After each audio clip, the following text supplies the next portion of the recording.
ওম শান্তি। আজ 6ই জুলাই 2026 আমরা সবাই বাবার অমূল্য মধুর মহাবাক্য শুনব। ওম শান্তি। মিষ্টি বাচ্চারা, জীবিত থাকতে এই শরীর থেকে আলাদা হয়ে যাও, অশরীরী হয়ে বাবাকে ইয়াদ করো। একেই বলা হয় ডেড সাইলেন্স। আজকের প্রশ্ন, তোমরা বাচ্চারা এখন নিজের ফাউন্ডেশন মজবুত করছো। মজবুতি কোন আধারে আসে? উত্তর, পবিত্রতার আধার থেকে। যত যত আত্মা পবিত্র অর্থাৎ সত্যিকারের সোনা হতে থাকবে, তত শক্তি আসবে। বাবা এখন স্বরাজ্যের ফাউন্ডেশন এত মজবুত করে যে আধা কল্প ওই ফাউন্ডেশনকে কেউ নড়াতে পারে না। তোমাদের রাজ্যকে কেউ কেড়ে নিতে পারে না। গীত। ওম নমঃ শিবায়। ওম শান্তি। বাবা বলে আমাকে ইয়াদ করো অর্থাৎ অশরীরী হও অর্থাৎ ডেড সাইলেন্স। যেমন মানুষ মরে তো ডেড সাইলেন্স হয়ে যায়। বলে যে ওই শরীর শান্ত হয়ে গেছে, শরীর আর আত্মা আলাদা হয়ে গেছে, শেষ হয়ে গেছে। ওখানেও তোমরা বাচ্চারা যখন বসো তো ডেড সাইলেন্সে বলা হয়, অর্থাৎ জীবিত থাকতে অশরীরী হয়ে যাও, নিজেকে আত্মা ভাবো, বাবাকে ইয়াদ করো। তোমরা জানো এটা সত্যিকারের শান্তি হয়। ওই লোকেরা শান্তিকে জানে না, ডেড সাইলেন্সের অর্থ তো জানেই না। ডেড সাইলেন্স কেন বলে? মনে করায় যে ও মরে গেছে, শান্ত হয়ে গেছে। তোমরাও মরে যাও, তোমরাও শান্ত হয়ে যাও। বড় বড় লোকেরা গান্ধীর সমাধিতে যায়, ওখানে গিয়ে বলবে ডেড সাইলেন্স অর্থাৎ শান্তিতে বসো। তোমরাও জানো যে আমরা আত্মারা শান্ত স্বরূপ হই।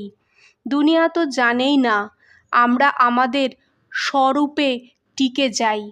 আমাদের স্বধর্ম হলো শান্ত, আমাদের আত্মা শান্ত স্বরূপ হয়। ওরা এটা জানেই না, এই জন্য শান্তি চাইতে থাকে। আত্মা বলে শান্তি চাই, আত্মা নিজের স্বধর্মকে ভুলে আছে। বাস্তবে আত্মার ধর্মই হলো শান্ত। তাহলে আত্মা কেন বলে অশান্ত হই? অশরীরী হয়ে বসে যাও।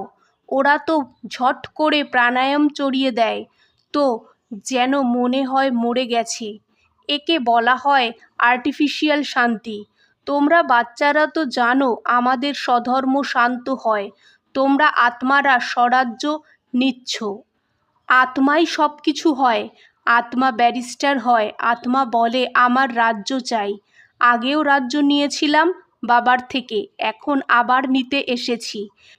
মানুষ দেহ অভিমানে আসে তো দুঃখী হয়।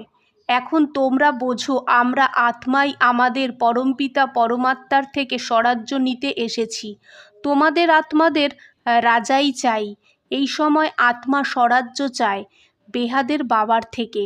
শ্রীকৃষ্ণের তো স্বরাজ্য ছিল, আবার গুম হয়ে গেছে। এখন বাবা এসে তোমাদের আত্মাদের রাজ্য দেয়। একে রাজযোগ বলা হয়। পরমপিতা পরমাত্মা রাজযোগ শেখায়। মানুষ দেহ অভিমানী হওয়ার কারণে বলে আমি এটা হই, আমি দেহকে ভেবে নেয়। বাস্তবে আমি আত্মা করে। বাস্তবে আত্মা তো মেল হয়। আমি আত্মা বাবার বাচ্চা হই। আত্মা বলে বাবা আমরা আপনার থেকে স্বরাজ্য নিচ্ছি। আত্মাকে স্বরাজ্য দেয় পরমাত্মা। ভক্তি আর জ্ঞানের দেখো কত পার্থক্য হয়। শিবের মন্দিরও হয়, সব থেকে বেশি ঘন্টা শিবের মন্দিরে বাজে। ওনাকে জাগায়, জাগায় তো সবাইকে। সকাল সকাল বসে বাজনা বাজায়। এখানে বাবা বাচ্চাদের জাগিয়ে দেবতা বানায়। ঘন্টা বাজানোর কোনো কথাই নেই। বাবা বলে তোমাদের স্বরাজ্য চাই তো প্রথমে পবিত্র হও। এম অবজেক্ট তো বুদ্ধিতে থাকে। স্টুডেন্ট বলবে আমি মেট্রিক পাস করব তো এটা করব। সন্ন্যাসী চায় আমি শান্তি পাই। আত্মা স্বয়ং শান্ত স্বরূপ হয়। আত্মা নিজের স্বধর্মকে ভুলে নিজেকে শরীর ভেবে নিয়েছে। বাবা আবার স্মৃতি দেয় যে তোমরা আত্মা হও। তোমরা আত্মারা 84 জন্ম নিয়েছ, এই কথা অন্য কেউ বোঝাতে পারবে না। বাবা বলে তোমরা নিজের জন্মকে জানো না। আমি বলি তোমরা ব্রহ্মা কুমার কুমারী হও। বাবা বুঝিয়েছে যে পবিত্রতা ছাড়া জ্ঞানের ধারণা হতে পারে না। বলে না বাঘিনীর দুধের জন্য সোনার বাসন চাই, তো এতেও সোনার বাসন চাই। আত্মা বাবাকে ইয়াদ করলে সোনা হয়ে যায়। বাবা ও সত্যিকারের সোনা হয়। আত্মা বাবাকে ইয়াদ করে তো জ্ঞান এসে যায়। তোমরা সত্যিকারের সোনা। এই জ্ঞানের প্রভাব সবার হয় না। বাবা বলে আমি তোমাদের আত্মাদের স্বরাজ্য দেই। এই স্বরাজ্য পাবে তখন যখন এই পুরনো সৃষ্টির শেষ হবে আর নতুন সৃষ্টির শুরু হবে। মানুষ তো হদের রাজা হয়, বেহাদের রাজা মানুষ কখনো হতে পারে না। বিশ্বের মালিক হতে পারে না। তোমরা হও বাবার দ্বারা। ভগবান বাবাই তোমাদের ৮৪ জন্ম সম্বন্ধে জানে। দেবতারা নিজের জন্মকে জানতে পারে না।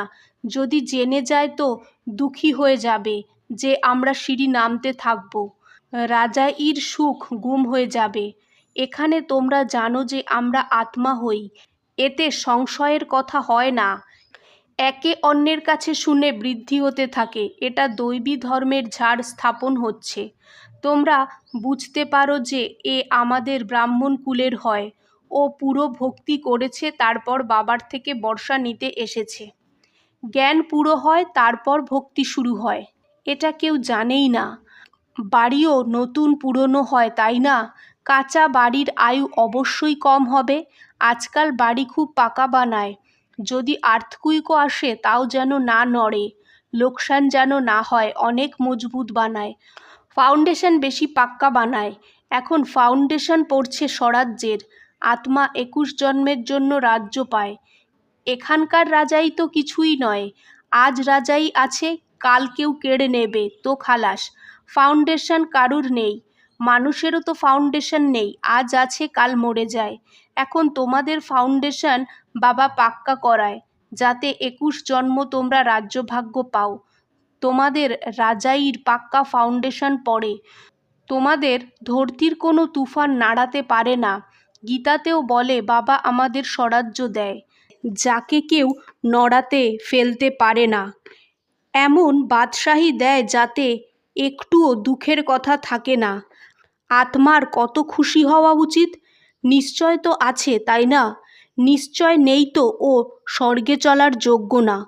এত ঢের ব্রহ্মা কুমার কুমারী বৃদ্ধি হতে থাকে। তোমরা জানো জ্ঞান সাগর পতিত পাবন আমাদের পড়িয়ে রাজযোগ শেখাচ্ছে।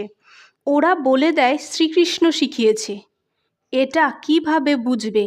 শিব বাবা মানুষের শরীরে এসে শিখিয়েছে। ভারতী পবিত্র ছিল, এখন অপবিত্র পতিত হয়। দেবতাদের সামনে গিয়ে তাদের মহিমা গায়। শিবের সামনে গিয়ে কখনো এমন গাইবে না যে তুমি সর্বগুণ সম্পন্ন ১৬ কলা সম্পূর্ণ হও। শিবের মহিমা আলাদা হয়। ও হয় জ্ঞানের সাগর, পতিত পাবন, সবার সদ্গতি করায়, সবার ঝুলি ভরে দেয়। ভোলানাথ হয়। এমন বাবাকে সবাই ভুলে আছে। পরমপিতা পরমাত্মাকে ডাকে যে এসে দুঃখ দূর করো, সুখ দাও। সুখকর্তা দুঃখহর্তা তো একজনই হয়। ওনারই শ্রেষ্ঠ মত হয়। ওটা হলো শ্রী শ্রী ভগবানের মত, যার থেকে তোমরা বাচ্চারাও শ্রেষ্ঠ হও। শ্রেষ্ঠ বানানো বাবারই কাজ। সত্যযুগে একটা ঘরেও রুগী দুঃখী হয় না। নামই হলো স্বর্গ। ওখানে সবাই সুখী থাকে। বাবার থেকে তোমরা সদা সুখের বর্ষা নিতে এসেছো। তোমরা জ্ঞান পেয়েছো। বলে বাবা তুমি পতিত পাবন হও, আমাকেও পাবন বানাও। বাবার সাথে তোমরা বাচ্চারাও খুদাই খিদমতগার হও। আচ্ছা, মিষ্টি মিষ্টি সিকিলা দে বাচ্চাদের প্রতি মাত পিতা বাপদাদার ইয়াদ প্যার আর গুড মর্নিং। আজকের ধারণা ১. স্বরাজ্য নেওয়ার জন্য পবিত্রতার ফাউন্ডেশন এখন থেকে মজবুত করতে হবে। যেমন বাবা পতিত পাবন হয়, তেমন বাবার সমান পাবন হতে হবে। ২. নিজের শান্ত স্বধর্মে স্থির থাকতে হবে। যত হতে পারে দেহ অভিমান ছেড়ে দেহি অভিমানী থাকতে হবে। ডেড সাইলেন্স অর্থাৎ অশরীরী থাকার অভ্যাস করতে হবে। আজকের বাপদাদার মধুর বরদান। অন্য আত্মাদের সেবার সাথে সাথে নিজেরও সেবা করা বাচ্চারা সফলতা মূরত ভব। বিস্তার। সেবার সফলতা মূরত হতে হবে তো অন্যদের সেবার সাথে সাথে নিজেরও সার্ভিস করো। যখন কোনো সার্ভিসে যাও তো এমন ভাবো যে সার্ভিসের সাথে সাথে নিজেরও পুরনো সংস্কারের অন্তিম সংস্কার করি। যত সংস্কার করবে তত সৎকার পাবে। সব আত্মারা তোমাদের সামনে মন থেকে নমস্কার করবে, কিন্তু বাইরের থেকে নমস্কার করা হয়েও না, মানসিক নমস্কার করা হও। আজকের স্লোগান, বেহাদের সেবার লক্ষ্য রাখো তো হাদের বন্ধন সব ছিঁড়ে যাবে। ওম শান্তি।